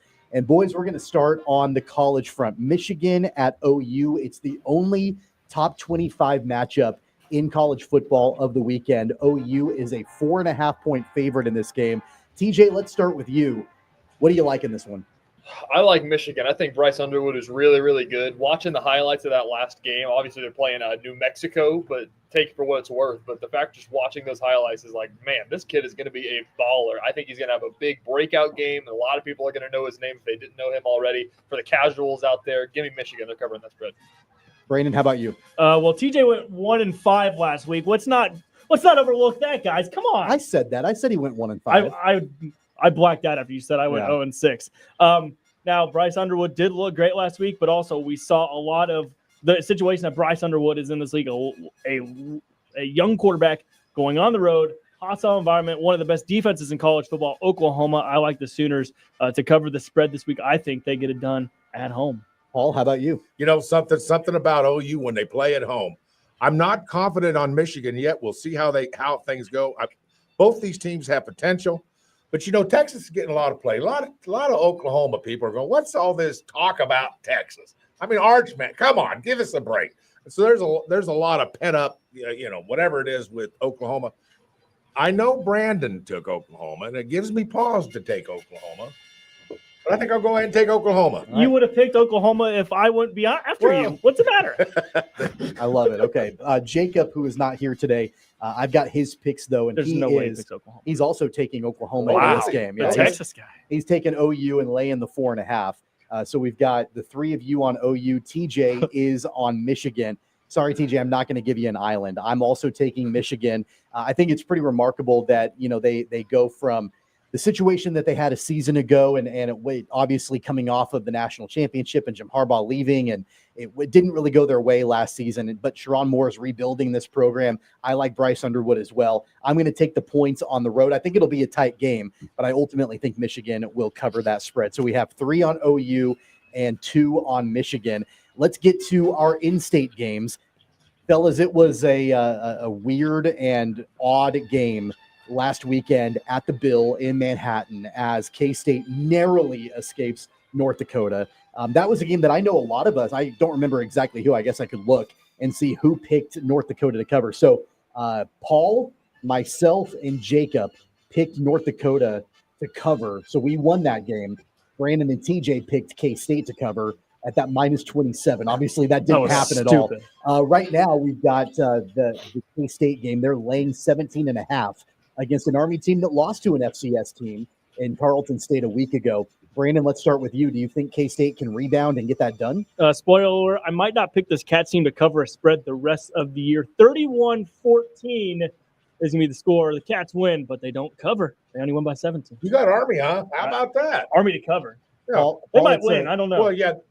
They might. It's a triple option team that Army runs. And, you know, I know one of the big criticisms of K-State coming off of the North Dakota game is that I heard it from Chris Kleiman a few different times. The eye discipline for Kansas State defensively was really, really poor. You've got to have good eye discipline if you're taking on a triple option team. What do you think? Well, the number one thing you do, just for anybody's knowledge, the first thing you got to do if you're going to face a triple option team, you got to take care of dive. Can't take care of dive, you can't win the game. You just can't stop it. You got to take care of dive. I think KU can take care of it. You mean K-State? I mean, K-State will take care of the dive. They're good enough that they can do that.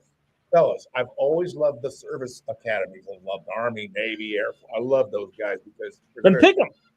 Well, hold on just a second. But Army's bad. Yeah. Army is not good. You lose to Tarleton State, you know, out of Texas. You know, most people aren't even familiar with Tarleton State. I mean, so did you say Tarleton State? Yeah, it's Tarleton State. Tarleton. Stephenville, Texas. Let's go. Yeah, But anyway, so they're not good. So with that being said, I'm gonna take K-State to cover. Now, am I confident? No. I mean, clearly most people are not familiar with Tarleton State. I think more people probably know Tarleton State, though. Jacob's pick, he's actually tailing Paul on this. He's got K-State to bounce back and cover that 17.5. I mean, look, like the K-State team, they've got to be angry. They've got to be upset. They've got to be frustrated. All the different things with what happened over the weekend.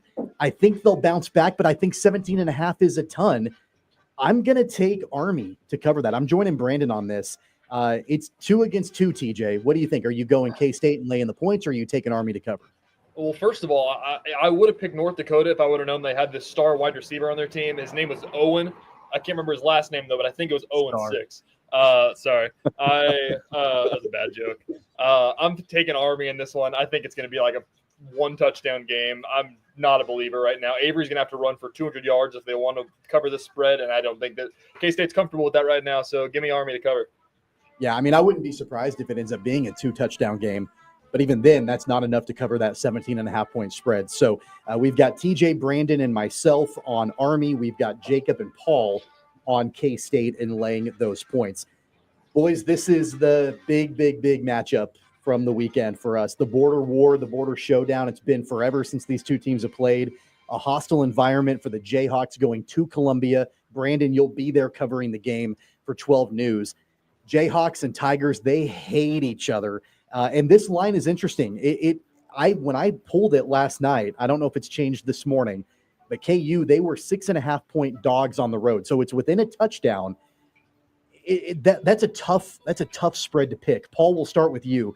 Do you think the Jayhawks can cover that 6.5, or will Missouri win by more than a touchdown? It is a tough place to play, and I can attest to the fact because I've done it. I've played at Faroe Field, and it's not an easy. It is not an easy place to play, and I really mean that. However, by the way, what's wrong with saying the athletic directors of these schools saying forever and ever, these two teams are going to play football every fall. We don't care what's going on, but we are going to play. That needs to be done. That is a rivalry that needs to be played year in and year out. So with that being said, it's a tough game to pick because that 6.5 points really makes you want to take KU. And you know something? I think I will take KU. You're going to take the Jayhawks. You know something? Something tells me don't do it, Paul. Do not do. In fact, I'm kind of listening right now. I could almost switch back. No, I said KU. I'm going to take KU. I don't know that that's right, but something tells me this might be a better KU team than I'm thinking they're going to be. I'll go with KU. Jacob disagrees with you. He's taken Missouri and laying those points. So he thinks that Missouri will win by at least a touchdown or more at home against the Jayhawks. What's really difficult with this game for me is that KU has played Fresno State and Wagner, and they've looked really good in both of those games, especially offensively. Jalen Daniels looks phenomenal, but it's Fresno State and Wagner. This is the first. Mizzou's played Central Arkansas. Yeah, this is the first real competition for honestly either one of these teams, but especially for the Jayhawks. That being said, though, I can't in good faith take Missouri. It makes me nauseous.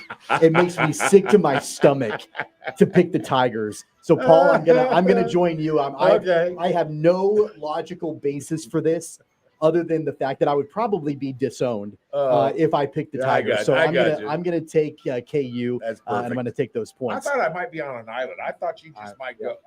I think Jacob might be on an island. We'll see. TJ, how about you? What do you like? There is no way I'm with you, Tommy. I was born and raised in Kansas. There's no chance KU could be getting favored by 50 points, and I'd still pick KU in this game. I have to pick the Jayhawks, not alone as a fact. I think the Fresno State game, you can take a little bit more away from that. I think that KU is actually a really good team. I think they're going to go into Columbia. They're going to get the job done. Give me the Jayhawks. All right. Rocking the Lee Corso on the video stream. Rocking the Jayhawks helmet there. Brandon, how about you? Yeah, I think this is going to be excellent. It's a shame that College Game Day is not here. I know. We have the great rivalry of Oklahoma, Michigan getting College Game Day. Give me a joke. Come on. This should be it's going to be a great game.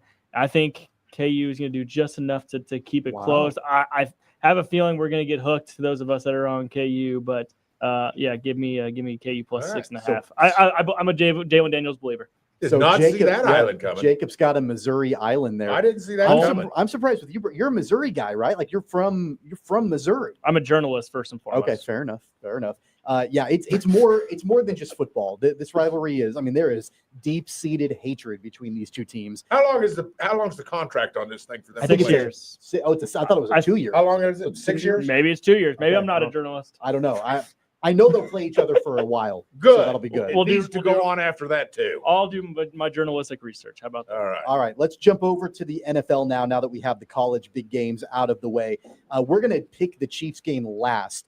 And so let's get to Sunday night football.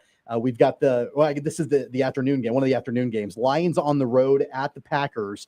And this is crazy, fellas. The Packers at home are 2.5-point favorites against a team in their division. The Lions were the number 1 seed a season ago in the NFC. Jacob is going to start this. He's taking the points and the Lions. He likes the Lions on the road to cover that spread. I'm going Packers. I'm going to lay those points at home. I'm high on Green Bay this year. Green Bay is my pick for the Super Bowl team in the NFC. With the addition of Micah Parsons, assuming he's playing, I think he probably will with that shot he's going to get in his back. I think that's going to be enough. I'm going to take the Packers at Lambeau at home and lay those points. How about you, TJ? It is a tough line. It doesn't really make a bunch of sense that the Packers are favored over the Lions. I do think that it's a bit of a vibes pick. They got Micah Parsons, so they're going to go win at home week 1. Everything's going well in Lambeau, in Titletown there. But I think that the Lions were just so injured last year down the stretch. I think the fact that they got a bit healthier, got their guys back, they're going to want to get out to a good start. So I think they're going to win this game, cover that spread. Brandon? It is a 4-year contract, 25-26 and 31-32. All right. So there's the journalism for the day. And then my sports pick for the day, it's going to be the Lions. I think they have a lot to prove, losing both their coordinators. They're healthy. I think they're going to do just enough. They might lose by a point, but that's okay because we cover. Paul, what do you think? You're the last one. You know something? You guys know I love the Lions. I've loved them ever since Hard Knocks. You know I love Dan Campbell too. I love Dan Campbell. We know. I'm gonna take the Packers. All right. That made no sense. That's okay. That's okay. So we've got a split crew there. That was meant to make no sense for you. That's what I love about the psychological games that I'm playing with you. You haven't figured it out yet. I haven't. Let's go to the Sunday night matchup, the primetime game. The Ravens on the road at Buffalo. The Ravens are laying 1.5. Buffalo, they are home underdogs in this game. Jacob is going to – no, I'm going to start this one. I'm going to take the Bills. If you're going to give me points at Buffalo, give me the Bills. Like, when are we going to see Buffalo as an underdog? I know it's against the Ravens. Give me the Bills. I'm going to take those points. TJ, how about you? Yeah, whenever I first picked this game, it was the other way around. It's completely flipped. It started off as the Ravens as road dogs, and now they're favored on the road. I don't know what that says, but I still think I might lean towards the Ravens in this one. I'm always big on Lamar Jackson. I'm always big on the Ravens. But, I don't know. It's really a pick 'em. I don't really know. I'm just going to go with the Ravens just because I always pick the Ravens, I feel like. Brandon, how about you? That tells me the big money, the sharps are on the Ravens. I think there's a little bit of Bills regression coming, and I am also on the Ravens. All right, Paul? It's an interesting game. I mean, after all, this game's in Buffalo. I get it. And the Ravens coming on, they're good. Got a great quarterback. Both got great quarterbacks. I'll tell you what. At home in Buffalo, I like the Bills. I'm going to go ahead and take the Bills. I'm going to take the Bills. Take those points. Yeah. Jacob agrees with you. He's taking the Bills and the points as well in that matchup. We've got a couple of minutes left. We've got time to make this final pick in this segment. It's the game that we're all paying attention to tonight in Brazil. The Chiefs are 3-point favorites against the Chargers. It's within a field goal, TJ. You can go first. What do you think? I think the Chiefs are going to get this done. I think it's a really big Chiefs year. It's going to be weird without Rashee Rice, but the offensive line is better. They're going to score big points, take the over. Chiefs are going to cover. Brandon. I'll be on the under, but I think that the Chiefs, it's probably going to be a push, so it's not going to matter to anybody, but give me the Chiefs. Paul, what do you think? Well, something first time out, I have Brazil. What does that do to this game? It makes me wonder sometimes.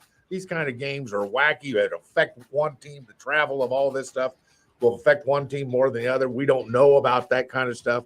But something. This is we need another Super Bowl. I think just because they're the Chiefs, I'm going to take the Chiefs. That's good enough. Jacob has also picked the Chiefs in this game. I'm kind of with you, Brendan. I think there's a really good likelihood this game ends in a push. I think it ends up being a field goal game. I hate the fact that it's at 2.5, or that it's not at 2.5. Okay, it's 3. It's at 3, which I don't love that, but it is what it is.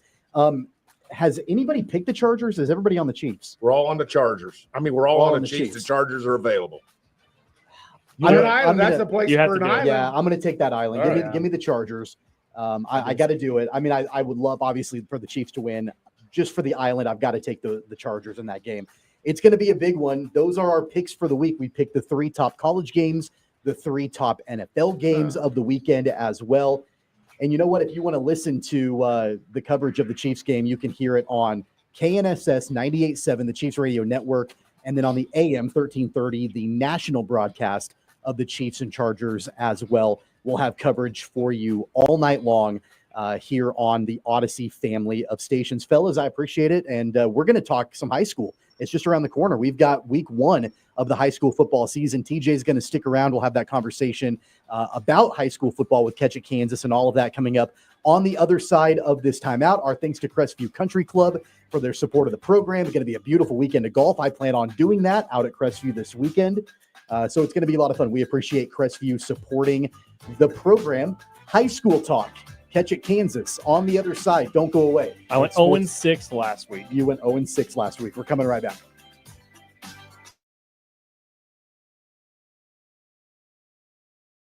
Lightning, hail, tornadoes, flooding. It's the worst of severe weather, and it's coming. Spring brings warmer temperatures, but also dangerous weather conditions. Stay up to date day or night with the Storm Team 12 weather app. You'll get accurate forecasts so you can plan ahead and stay safe, no matter the weather. Download the Storm Team 12 weather app, brought to you by Stutzman's Greenhouse. The future of television has arrived. Next Gen TV is here with stunning video, movie theater quality sound, enhanced voice clarity, and interactive features, all upgradable for the future. Learn more at watchnextgentv.com.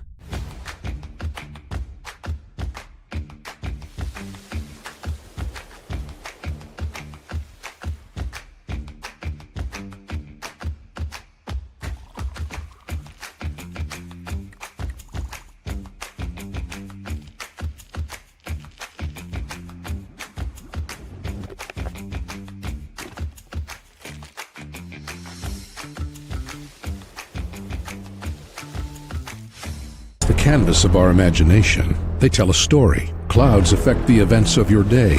Sometimes they growl, sometimes they inspire, but they're always the messengers of nature's mood written in the sky. Storm Team 12 understands the language of clouds. We're dedicated to decoding their message so you know what to expect. Behind every cloud, there is a story waiting to be told. Trust Ross Jansen and Storm Team 12, alerting you first to the impact on your life. We are following a breaking update. Every day, all day, stream the stories that have you talking near and far. Whoever is behind the wheel of this bus is not stopping. From hundreds of local reporters and meteorologists spanning the country. Chaos here this morning at the UW campus. Search LNL for the all-new Local News Live streaming app. Odyssey is one of the most influential audio and entertainment brands in the nation. You already know Odyssey's iconic local radio brands in Wichita. But did you know Odyssey has the country's best collection of music, news, and sports brands? Odyssey is also a premium podcast creator, major event producer, and digital innovator. Odyssey brings people together across the country and right here in Wichita. Odyssey also delivers meaningful radio and digital audio results. Find out our story and impact at odysseyinc.com/Wichita. Make yourself known now. 83101 in traffic pursuit. Oh my God, here. Investigate TV Plus begins with real people. We investigate stories that impact you. And inspire change every day. Something is broken. Real problems. Why are they hiding it? And real solutions. My daughter was dying in front of me. What was your reaction when he said that? Investigate TV Plus, weekdays at 3:30 p.m. on KWCH. Sometimes people tell us, I don't get it, it's just tea. But let me tell you, we are so much more than just tea. With 20 plus flavors of sweet and unsweet iced tea, the possibilities are endless. Come on in and try them all for free to find your favorite or get us on the go for your busy lifestyle. And don't miss happy hour every day. So the next time someone tells you it's just tea, tell them to come by and find out why we say, drink tea, be happy. Jim Rome here, lighting up your afternoons on The Jim Rome Show. Catch me starting at 2 on Wichita's #1 sports radio, Kansas Fan Headquarters, 97.5 and 1240 KFH.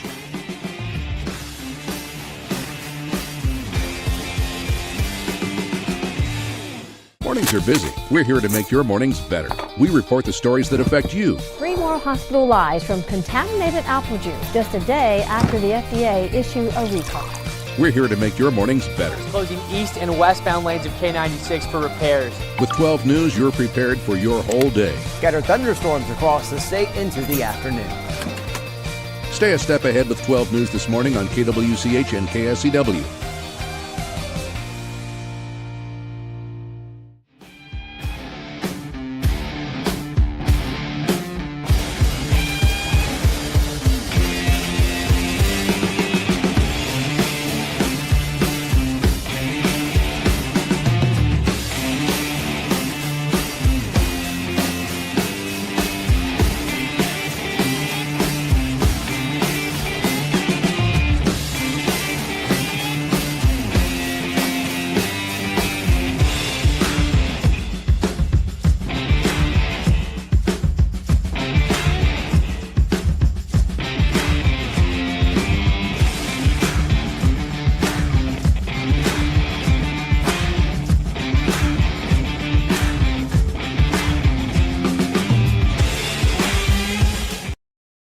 This is Sports Daily on KFH.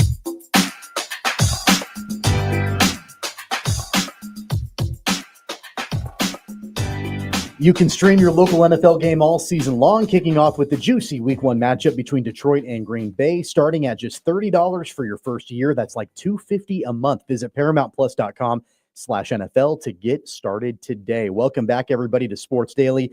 The whole crew, minus Jacob Albrecht in today, Tommy Castor, Brandon Zinner, Paul Savage, TJ Cleland, Max Power producing the program. We're going to talk some high school football. High school football coverage on Sports Daily is brought to you by Zintex. Remodel your bathroom in as little as 1 day with Zintex Remodeling Group. That's Zintex.com. TJ, we are getting geared up and ready for Week 1 of the high school football season around the metro, around the state.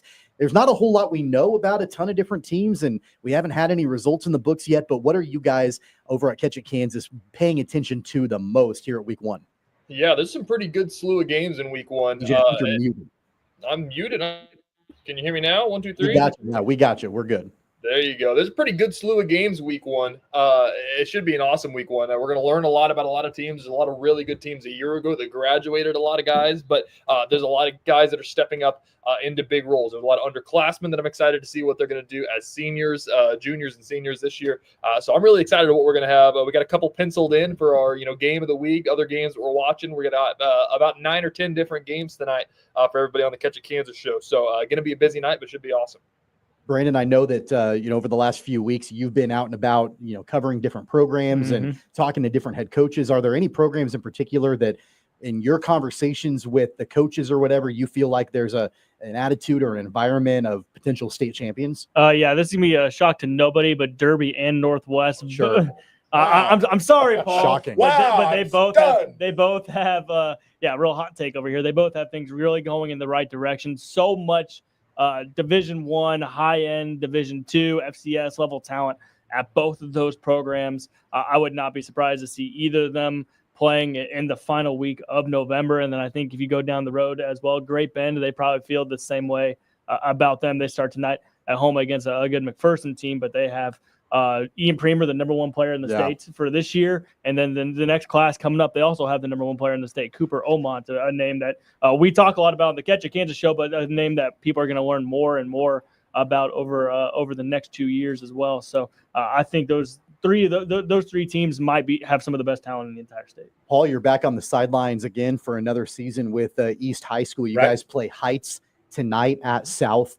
A lot of preparation goes into it. I always love getting your thoughts before a season starts because you're going through practices, you're getting the team ready to go. What is it like to get ready for another high school football season? It's been real interesting this particular summer. By the way, this is probably the coolest summer for the preseason for a preseason I've ever experienced. It means we're due in about 3 weeks for a terrible. I think that might be the case. You might be right on that one. That's for sure. But it's an interesting season because we hear things. There's going to be some teams in the City League, which I really love the City League as well as you guys do. I think South might be one of those surprise teams, guys. They might pop up. They've got some players coming back who were pretty talented to start with, and now with another year of coaching, another year of seasoning, they're going to be one of those teams that may knock off some teams that we do not expect them to beat. So I think that's really exciting. Of course, Northwest. How many Division I signees are they up to?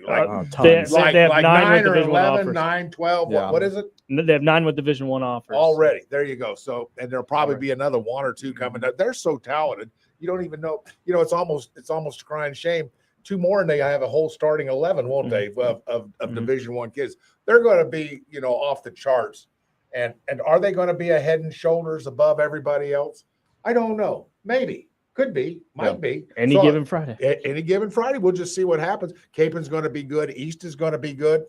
East is are there question marks with East of where I coach? Yeah. I'm not going to lie to you. Everybody that follows high school football knows, high school football is a funny thing from year to year. Kids come back. Some kids work harder than others. Weight room stuff. There's all kinds of variables as to how you come back and improve. But the City League is going to have some surprises. South is going to be one of those surprises. I believe South is going to be pretty good. They're going to be up there with at least with the East, Capen, and South. That's going to be that little level below Northwest. I'm not going to try to fool anybody. Northwest is the cream de la cream. Yeah, That's I mean, what they are. I That's know what it's they are. I know it's a little bit later on in the season, but I'm really excited that the Holy War is back downtown again at Equity Bank Park, Capon and Carroll.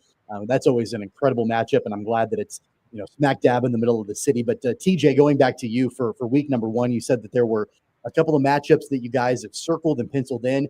What are the big games and the big storylines you guys are going to be covering tonight on the Catch It Kansas show? Yeah, game of the week, we got Rachel Hallam going down to Derby, as Brandon was talking about. They got a really fun one week 1. This kind of became a thing 2 years ago. The Derby didn't have a week 1 opponent, and Hayes didn't have a week 1 opponent. They ended up pairing up against each other and making that 2.5-hour drive, probably 3 hours from Derby, honestly, back and forth. Derby went there last year. Hayes coming to Panther Stadium this year. Hayes went all the way to the state championship game last year in 5A. They bring back Holden Lynn, their star running back. They've got the number 1 player in the state in 2020. 8, I think, is the right number there. Gus Corsair, their offensive lineman. Hayes is a really good team. That's going to be a really good test for Derby week 1. Another one Brandon's going to tonight, Wichita Collegiate going down to Wellington. Wellington has gotten better every single year. They had 2 stud seniors last year in Dusty Bannister and Carter Burnett. Those 2 graduate, but they bring back quite a few starters on that team. Their coach is awesome, Jeremiah Meeks. I love Jeremiah Meeks. Collegiate, always really good. AJ Batiste, their wide receiver, just got his first Division I offer. Sebastian Hines Turner's back for Collegiate. Those are going to be awesome games. What's the other one? Capon and Andover week 1 is going to be a lot of fun as well. Capon returns a ton. Andover was a team last year that we saw take a bunch of steps forward, but lose a lot of really close games. So they're looking to get over that hump. Capon hoping to get back to the level that they were when they went on to the 5A state championship game. So as I was saying, a lot of really good games tonight. TJ, for viewers that want to tune in to the Catch It Kansas show, I know late tonight you guys will have a recap of all of that. So for people that want to watch that, how can they check it out? Yeah, we got a whole bunch coming your way. It's probably some of the biggest coverage that we're going to do the past couple of years, I think. We've got live coverage. Brandon and Rachel will be out at their games of the week doing all that stuff starting at 4:30 all the way up until kickoff, basically. And then following the games, we're going to have coverage tonight, 10:35 on the KSCW channel, cable number 5, channel 33 for everybody else. So 30-minute high school sports show. We're going to break down some of our favorite games, get a live report from Derby, and tell you everything that you need to know about anything you may have missed. And then we'll have recaps and everything on catchitkansas.com.